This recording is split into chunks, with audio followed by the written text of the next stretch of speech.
Este era un Lincoln Aviator 2020 y llevaba todo el año esperando para hacerle una reseña. Y es algo importante porque hace ya un tiempo Lincoln tenía un sub llamado Aviator y en general se consideraba uno de los peores sub de lujo a la venta. No era más que un Ford Explorer ligeramente rediseñado con plástico barato por todas partes. Pero eso ya no es así. El nuevo Aviator era un vehículo completamente diferente y demostraba que Lincoln era una marca completamente distinta. Y tenían una buena razón. Hace 2 años Lincoln nos mostró lo seria que era respecto a volver a la élite del mercado de coches de lujo con el nuevo Navigator, un excelente sub de lujo de gran tamaño. Ahora, utilizando unas lecciones aprendidas con el Navigator, Lincoln nos presentaba un nuevo Aviator, que es más pequeño. Está pensado para competir con otros sub de lujo medianos de 3 filas de asientos como el Volvo XC90, el Lexus GX, el Audi Q7 y el Range Rover Sport. Sí, un Lincoln estaba compitiendo contra esas marcas. Y lo hacía mucho mejor de lo que probablemente imaginabas. Este Aviator es una versión Black Label, la más alta de gama. Tiene un precio de venta ligeramente superior a los $80.000 y era una cifra importante. Pero también es un vehículo impresionante, utilizaba un motor V6 biturbo de 400 caballos y Lincoln afirmaba que pronto lanzaría una versión híbrida enchufable que desarrollaría 494 caballos y 630 libras de torque. Eso era más par motor que un BMW X5M. Así que hoy voy a mostrarte el Aviator. Os enseñaré todos los detalles y características interesantes del último Lincoln que estaba revolucionando el segmento de los sub de lujo. Después lo sacaremos a la carretera para conducirlo y finalmente le daremos una puntuación. Muy bien, voy a comenzar con los detalles y características del Aviator. Y lo haré antes incluso de subir al coche, simplemente acercándome a él, porque ocurren varias cosas interesantes cuando lo haces. La primera es que baja varios centímetros para facilitar el acceso, así que mirad esto. Estoy caminando hacia el Aviator y si observan con atención, podéis ver que realmente está descendiendo. Lo hacen para que sea más fácil entrar y para que no quede tan alto respecto al suelo. Tarda unos 8 segundos en bajar por completo, pero después puedes acercarte y subir al interior. Y cuando arrancas el vehículo y comienzas a conducir, vuelve a elevarse automáticamente hasta su altura normal.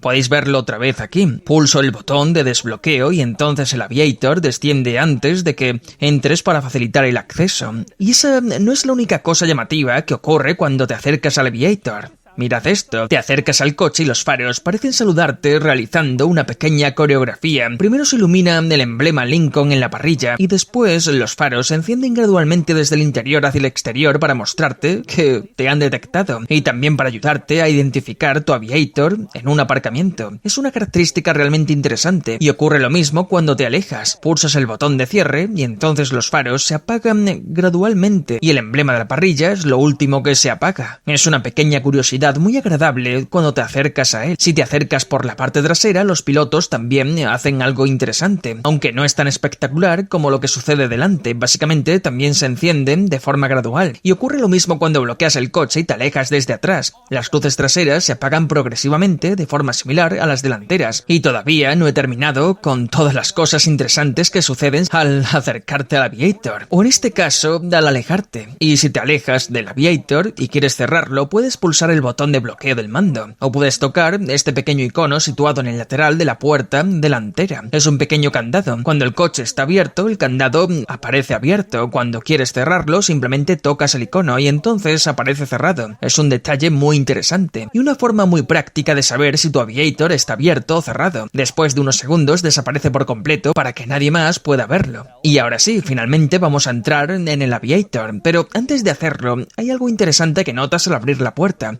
Este coche no tiene una manilla tradicional, en su lugar utiliza cierres electrónicos. Metes la mano en la manilla y simplemente tiras de un pequeño botón, y la puerta se abre electrónicamente. Eso significa que en el interior tampoco hay manillas convencionales. En lugar de ellas hay botones para salir. Presionas el botón y la puerta se abre automáticamente. Después puedes terminar de abrirla manualmente y ahora probablemente estés pensando, ¿y qué pasa si estás dentro del Aviator y se agota la batería? ¿Te queda atrapado? Lincoln pensó en eso.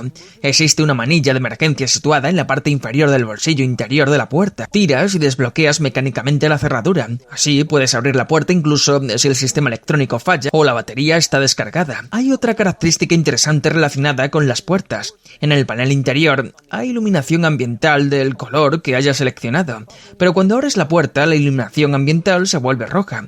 Supongo que sirve para indicarte que la puerta está abierta y quizás también para advertir al tráfico que se aproxima mediante un color más llamativo. Cierras la puerta y vuelve al color habitual de la iluminación ambiental, un detalle muy interesante, aunque la verdad es que probablemente ni siquiera te fijes en todas esas cosas relacionadas con las puertas, porque cuando abres la puerta del nuevo Aviator, lo que realmente llama tu atención es la increíble calidad de este interior. Empecemos por los asientos. Lo primero es que en el lateral del reposacabezas hay un elegante adorno metálico plateado con el emblema de Lincoln, pero eso apenas roza la superficie. Lo más impresionante de estos asientos es que puedes ajustarlos exactamente como quieras. Y cuando digo exactamente como quieras, quiero decir eso. En este vehículo hay asientos eléctricos con ajuste de 30 posiciones. Lincoln los llama Perfect Position Seat y realmente hacen honor a ese nombre, porque puedes moverlos de 30 maneras diferentes. Es una locura. Y lo más sorprendente es que existen todo tipo de controles del asiento en la puerta, pero apenas representan una pequeña parte de todo lo que puedes hacer. Pulsas el botón del asiento y la pantalla del sistema multimedia muestra todavía más controles. Así obtienes acceso al resto de funciones de esos asientos de 30 ajustes. Entre ellas una función de masaje muy impresionante. Puedes elegir distintos niveles de intensidad y diferentes tipos de masaje tanto para el asiento del conductor como para el pasajero. Pero mi función favorita relacionada con los asientos tiene que ser el soporte para las piernas. Los conductores con piernas más largas suelen querer que la parte inferior del asiento se extienda hacia adelante para ofrecer un mejor apoyo, y la mayoría de los coches de lujo ofrecen esa función. La diferencia de los Perfect Position Seat de Lincoln es que cada pierna puede ajustarse por separado. Así que si quieres extender el apoyo de una pierna, puedes hacerlo. Y si quieres mantener la otra más cerca del asiento, también puedes hacerlo. Puedes decidir qué apoyo queda más adelantado y cuál más retrasado. Nadie más ofrece algo así. Ni siquiera Rolls-Royce. Por cierto, si unos asientos eléctricos de 30 posiciones no te impresionan, ¿qué te parece el hecho de que el interior del nuevo Aviator incorpore 28 altavoces individuales para el sistema de sonido? Hay altavoces incluso sobre tu cabeza, integrados en el techo, y mira los de las puertas. La calidad visual es espectacular, tienen un aspecto fantástico. Son el complemento perfecto para los acabados de alta calidad del interior. Y hablando de esos acabados, basta con echar un vistazo alrededor para sorprenderse de que esto sea un Lincoln y no un Mercedes, un BMW o incluso un Bentley. Mira la consola central, observa ese precioso acabado de aluminio que recuerda a un automóvil clásico o quizás un avión antiguo. Ese acabado continúa a lo largo de toda la superficie, pero las costuras de los asientos son absolutamente magníficas. Las molduras negras de la consola central están rodeadas por pequeñas piezas plateadas. Es un interior precioso para un SUV mediano, sin ninguna duda el mejor de su categoría. Otra característica interesante relacionada con el lujo, Lincoln quería que el Aviator fuera lo más tranquilo y refinado posible, y decidieron extender esa filosofía incluso a los sonidos de advertencia. En tu coche se suena una alerta porque no llevas puesto el cinturón. Es algo como ding, ding, y resulta realmente molesto, pero aquí quisieron hacerlo más elegante.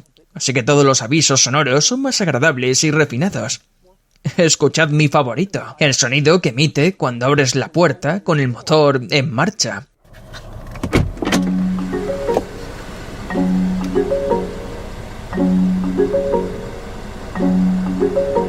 Y hay algunas otras características interesantes que hacen especial estar dentro del coche, empezando por el selector de marchas. No es una palanca tradicional ni tampoco un mando giratorio moderno. En su lugar son estos botones situados en la parte superior de la consola central, justo debajo de las salidas del aire. Tienes P, R, N y D, y así es como seleccionas las marchas, pulsando esos botones como si fueran teclas de piano. Tienes un tacto agradable y resultan muy llamativos. Y hablando de botones, el volante del Aviator también tiene algunos bastante interesantes. Para empezar, el botón de control por voz está situado justo bajo el pulgar izquierdo. Así que si quieres pedirle al coche que encuentre una dirección, cambie la emisora o realice alguna función mediante comandos de voz, no tienes que buscar el botón, simplemente apoyas el pulgar en el volante y ya está, separado del resto. Pero el volante es aún más interesante que eso. En el radio derecho hay un pequeño joystick y ofrece 4 opciones: navegación, teléfono, música o ajustes. Pero cuando entras en cualquiera de esos menús, el joystick cambia de función. Ahora sirve para retroceder o para pulsar OK.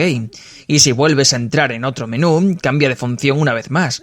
Básicamente su comportamiento depende de la pantalla que esté mostrando el cuadro de instrumentos. Los iconos correspondientes a funciones no disponibles se atenúan y se iluminan otros nuevos según el menú en el que te encuentres. Es un detalle realmente inteligente, pero el control de crucero va todavía más lejos. Observa el volante, verás que aparentemente no tiene botones para el control de crucero, pero sí que los tiene. Simplemente están ocultos. No se iluminan hasta que pulsas el botón que activa el control de crucero. Una vez activado, aparecen iluminados todos los controles correspondientes y puedes utilizarlos normalmente, pero cuando desactivas el control de crucero, desaparecen de nuevo. Y la verdad es que es una idea bastante buena. No quieres sentirte abrumado por una enorme cantidad de botones en el volante, así que algunos pueden ocultarse cuando no los necesitas. Pasemos a la consola central. Mi elemento favorito aquí, aparte de esos preciosos acabados inspirados en la aviación, es la tipografía utilizada para mostrar la temperatura del climatizador. En lugar de utilizar esos horribles números con aspecto de reloj digital de los años 80, cada temperatura se muestra en una pequeña pantalla propia. Es un detalle menor, pero hace que todo parezca mucho más moderno y elegante. Además, existen unos bonitos interruptores basculantes de aluminio para ajustar la temperatura, y tienen un tacto fantástico, mucho mejor que los botones de plástico presentes en tantos otros vehículos. Aparte de la pantalla del climatizador y esos interruptores, los controles aquí son bastante convencionales. Y parece que Lincoln ha hecho un gran esfuerzo para que todo resulte sencillo y nada intimidante. De hecho, yo diría que quizás han simplificado demasiado algunas cosas, porque ciertas funciones importantes están escondidas dentro del sistema multimedia. Por ejemplo, no puedes desactivar el sistema Auto Start Stop directamente. Primero tienes que pulsar este botón situado entre los controles del climatizador y después desactivarlo en la pantalla. Lo mismo ocurre con la función Auto Hold, que yo utilizo constantemente. Ahora pasamos a esta zona, que es bastante simple. Hay dos partes, una oculta los portavasos y la otra esconde un compartimento de almacenamiento. Además, detrás hay otro gran compartimento bajo este reposabrazos de cuero. Pero mi elemento favorito de toda esta zona es el botón selector de modos de conducción, y especialmente por lo que ocurre cuando cambias entre ellos. Los dos primeros modos son bastante normales. Tienes Deep Condition para situaciones complicadas como nieve profunda, y después Slippery, pensado para hielo o lluvia intensa, pero los tres siguientes son bastante curiosos. El primero se llama normal, y el cuadro de instrumentos lo describe con las palabras effortless, balance, sin esfuerzo y equilibrado. Simplemente buscaron dos palabras que resumieran perfectamente la experiencia. El siguiente modo es conserve, y aparece acompañado por una imagen del planeta Tierra. Después llegamos al modo deportivo, aunque en el Aviator se llama Excite, Response, Engaging, reactivo y estimulante. No estoy del todo seguro de por qué sintieron la necesidad de asignar una descripción específica a cada modo de conducción, pero es lo que hicieron. Y hablando del cuadro de instrumentos, es completamente digital, como ocurre en tantos coches de lujo actuales, y también tiene algunas peculiaridades interesantes. Por ejemplo, puedes personalizar la información mostrada en la pantalla central, algo bastante habitual. Puedes elegir entre datos de viaje, consumo de combustible o mi opción favorita, Calm Screen. Así que, si no quieres tener información constantemente delante de ti, distrayéndote, simplemente activas la pantalla tranquila y desaparece todo ese contenido tan poco tranquilo. Otro detalle curioso, si entras en el menú de ajustes, una de las opciones disponibles es Border Crossing, cruce de fronteras. El vehículo te dirá algo parecido a: oye, ahora estamos en México. Por si no te habías dado cuenta, después de pasar por esa enorme garita con agentes de aduanas revisando tu pasaporte. Tal vez también funcione con fronteras estatales. No estoy seguro de por qué alguien necesitaría activar o desactivar esa función, pero ahí está. Y ahora pasamos al sistema multimedia, que también tiene algunas curiosidades. Una de ellas está en los ajustes del vehículo. Puedes configurar el Aviator para que tenga un tiempo máximo de ralentí de 30 minutos. En otras palabras, si el coche permanece al ralentí sin hacer nada durante durante 30 minutos se apagará automáticamente siempre que tengas activada esa opción. Es algo muy poco habitual. Supongo que les preocupa que la gente lo deje encendido por accidente, ya que no utiliza una llave que se inserta físicamente. Y hay otra curiosidad interesante relacionada con el sistema multimedia. Si entras en los ajustes de pantalla, puedes apagar completamente la pantalla del sistema multimedia. O una vez más, puedes activar la pantalla tranquila. Entonces solo mostrará la fecha y la hora. Y dejará de bombardearte con botones, menús, todo ello para hacer que el interior resulte un poco más relajante. En cuanto al sistema multimedia en sí, estuve utilizándolo durante bastante tiempo y la conclusión a la que llegué es que la pantalla responde razonablemente bien. Hace un par de años habría sido un sistema fantástico, pero hoy existen algunas pantallas que reaccionan más rápido que esta. No está al nivel de los mejores teléfonos inteligentes, pero es mejor de lo que esperarías en una pantalla de automóvil. Diré que tiene una desventaja. En el sistema de navegación no existe una superficie para escribir destinos con el dedo, como ocurre en los BMW o Audis. Eso significa que si quieres introducir una dirección, tienes que escribirla letra por letra utilizando un teclado virtual, como los vehículos de la vieja escuela. La ventaja es que, como la pantalla responde bastante rápido, puedes escribir con cierta velocidad. La verdad es que no lleva demasiado tiempo, pero esos paneles de escritura manual para introducir destinos están muy de moda actualmente y son muy útiles. Diría que este sistema multimedia está bien, no es el mejor del sector, ni mucho menos, pero cumple correctamente y hace exactamente lo que necesitarías que haga. Pasamos a los asientos traseros del Aviator, concretamente a la segunda fila. Una vez más, una de las primeras cosas que notas al abrir las puertas es lo agradable que resulta estar aquí atrás. La calidad del cuero, las costuras, los materiales, todo tiene un aspecto excelente. Hay varias cosas interesantes en la parte trasera, pero probablemente la más llamativa es que tiene su propia pantalla. Está situada en la parte posterior de la consola central delantera y es táctil, igual que la pantalla principal. Obviamente es más pequeña, pero sigue siendo agradable para verla ahí. Y ofrece varias funciones. Para empezar, los asientos, puedes utilizar la pantalla para activar la calefacción o la ventilación de los asientos traseros. No muchos SUV ofrecen eso, especialmente ventilación en la parte trasera, pero este sí. También puedes utilizar la pantalla para controlar el sistema de audio o el climatizador de las plazas traseras. Eso ya es bastante habitual. Nada especialmente interesante, pero mi función favorita de esa pantalla está en el menú de ajustes, porque, una vez más, puedes seleccionar la pantalla tranquila, y cuando lo haces aparece una animación en la que vuelas entre nubes mientras se muestra la hora, porque aparentemente no hay nada más relajante que atravesar nubes blancas y esponjosas bajo un cielo azul. Ahora bien, hay algo curioso respecto a esas nubes en las pantallas. Cuando apagas el Aviator, tanto el cuadro de instrumentos como la pantalla multimedia muestran una animación de vuelo entre nubes, y cuando lo arrancas, el cuadro digital también muestra brevemente esa misma escena. Entonces, ¿qué pasa con tanta nube? Bueno, recordemos que este coche se llama Aviator, aviador, aviación, volar. Supongo que intentan relacionar todas esas ideas, y por eso hay tantas nubes en las pantallas. Ahora pasamos a otra cosa interesante de la parte trasera. Esta unidad equipa asientos tipo capitán. Eso significa que en el centro hay una enorme consola central, aunque sí tengo una crítica respecto a estos asientos traseros, y es la forma en la que se ajustan. Los asientos delanteros son esos impresionantes asientos Perfect Position, con ajuste eléctrico de 30 posiciones, pero los traseros no tienen ajuste eléctrico de ningún tipo. Para moverlos hacia adelante o hacia atrás hay que utilizar una barra situada en la parte frontal. Es como si hubieran gastado toda su capacidad tecnológica en los asientos delanteros y no hubiera quedado nada para los traseros. Y ya que estamos hablando de los asientos traseros, también podemos hablar de la tercera fila, empezando por el acceso, que es bastante sencillo. Hay un pequeño botón en la parte superior de los asientos de la segunda fila. Pulsas, el asiento se pliega hacia adelante, desplazas y simplemente entras. Así de fácil.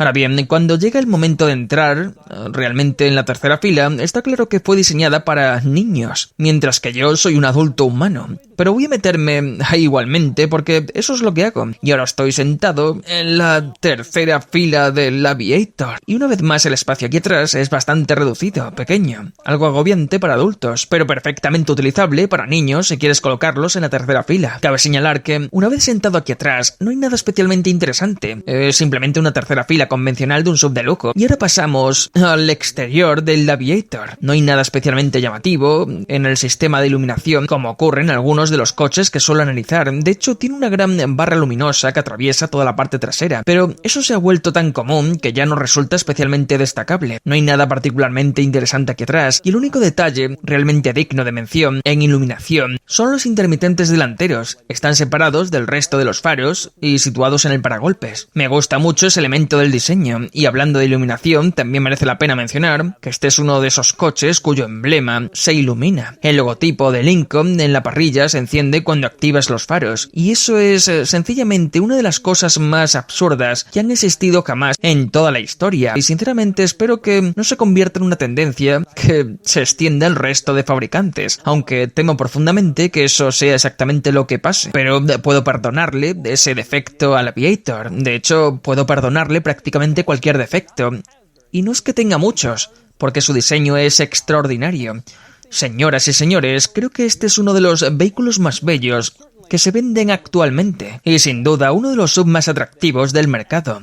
Lo han clavado por completo. Siento exactamente lo mismo con el Aviator que sentí cuando apareció el nuevo Volvo XC90 hace ya un tiempo. Y rara vez me ocurre algo así con un coche. Normalmente siempre hay algún detalle mal resuelto, o muchos detalles mal resueltos, pero esta vez no. Y con eso en mente vamos hacia la parte trasera, más concretamente al espacio de carga, donde puedes ver que el maletero no es especialmente grande, aunque para ser un SUV de 3 filas de asiento, tienes un tamaño bastante normal. Para obtener un espacio de carga realmente útil, tienes que abatir la tercera fila de asientos. Si necesitas más capacidad de carga, merece la pena señalar que debajo de este suelo del maletero hay un pequeño compartimento donde puedes guardar objetos, y además puedes mantenerlos ocultos porque el suelo los cubre cuando el vehículo está estacionado. Y también tenemos que la tercera fila puede abatirse eléctricamente. Hay un botón en un lateral para plegar el asiento izquierdo, otro botón para plegar el derecho y un botón central para ambos al mismo tiempo. También puedes pulsar esos mismos botones para volver a levantarlos y colocarlos en su posición normal. Sin embargo, hay algo que conviene mencionar: no puedes abatir la segunda fila de asientos desde el maletero. Si quieres plegar la segunda fila, tienes que ir hasta cada asiento individualmente y hacerlo de forma manual. Y así son los detalles y características del Lincoln Aviator Black Label 2020. Ahora es el momento de sacarlo a la carretera y ver cómo se conduce. Muy bien, conduciendo el Aviator Black Label. Vi este coche en el Salón del Automóvil en Los Ángeles hace ya un tiempo y desde entonces había querido conducirlo. Parecía una incorporación fantástica a este segmento y además era una prueba de que Lincoln no era una marca de un solo éxito. Debo decir que después de pasar varias horas examinando el coche mientras grababa la primera parte de esta prueba, sí me di cuenta de algo: la tecnología no está exactamente al nivel. Por ejemplo, la pantalla del cuadro de Audi, por ejemplo, es increíble. Y este coche no llega a ese nivel. También noté que no hay puertos USB en la tercera fila, que no puedes abatir la segunda fila desde el maletero. Hay varios detalles que no están al mismo nivel. Las marcas alemanas ponen tantísimo énfasis en la tecnología y siempre están a la vanguardia. Y el sistema multimedia del coche tampoco alcanza el nivel, pero la ventaja aquí es que el lujo, los acabados, el aspecto general son mejores. No hay duda de eso. Si te subes a un GLE o un X5, este interior es más agradable. No hay discusión posible. Así que existe una especie de equilibrio entre ambas cosas, y lo primero que notas sentado aquí es lo silencioso que resulta. Súper silencioso. De hecho, para un SUV de tamaño medio, uno espera algo así como un Range Rover grande, un X7, un Navigator. Pero esto también es muy silencioso. Escucho un poco el motor, y quizás vosotros también podéis escucharlo. Pero lo llevo en modo Sport. ¡Wow! Vale, pues la verdad es que acelera más de lo que esperaba. Después de todo, tiene 400 caballos, pero tampoco es lento. Sin duda se mueve más de lo que podrías imaginar, teniendo en cuenta que es un Lincoln con un V6. Aún así, no lo llamaría rápido, no es un X5M. Y tengo muchas ganas de probar la versión híbrida enchufable. Las cifras son absurdas. Lo que Lincoln ha hecho aquí es bastante interesante. Han observado cómo todas estas marcas se están volviendo cada vez más deportivas. Ahora todos los Mercedes son deportivos, hay modelos AMG por todas partes, BMW apuesta por la deportividad, Cadillac tiene ese diseño agresivo. Y Lincoln ha dicho: todavía existe un mercado para quienes simplemente quieren lujo, artesanía de calidad y buenos materiales. Y a esos clientes se han dirigido. Puede que este no sea el coche más avanzado tecnológicamente, aunque desde luego tiene tecnología más que suficiente. Y puede que no sea el más rápido, aunque también ofrece prestaciones más que suficientes, se conduce bien. Pero probablemente sea el más agradable por dentro. Y decidieron no perseguir ese saturado segmento de los sub de lujo deportivos. Optaron por seguir su propio camino. Y así era el Lincoln Aviator. He conducido el BMW X5, he conducido el Mercedes-Benz GLE, el Audi Q7, el Volvo XC90, los he conducido todos. Y si estuviera buscando un crossover de lujo con 3 filas de asientos, este sería el que compraría. Sí, es caro, y la marca Lincoln difícilmente tiene el prestigio de Audi, Mercedes-Benz o Land Rover. Pero este es un sub de lujo realmente fantástico. Y ahora es el momento de darle una puntuación. Sumándolo todo, la puntuación total es de 62 de 100. Notarás que el Aviator supera al Navigator, y eso es porque básicamente es igual de lujoso, pero tiene un diseño más atractivo, es más rápido y además es más barato. Yo solo compraría el Navigator en lugar del Aviator si necesitara el espacio adicional. En cuanto a los sub de lujo de tamaño mediano, el Aviator empata en lo más alto con el BMW X5, pero la verdad es muy sencilla. Si buscas una conducción más emocionante, pues X5. Si buscas más lujo, Aviator. Probablemente este es el mejor Lincoln que se había conocido hasta el momento.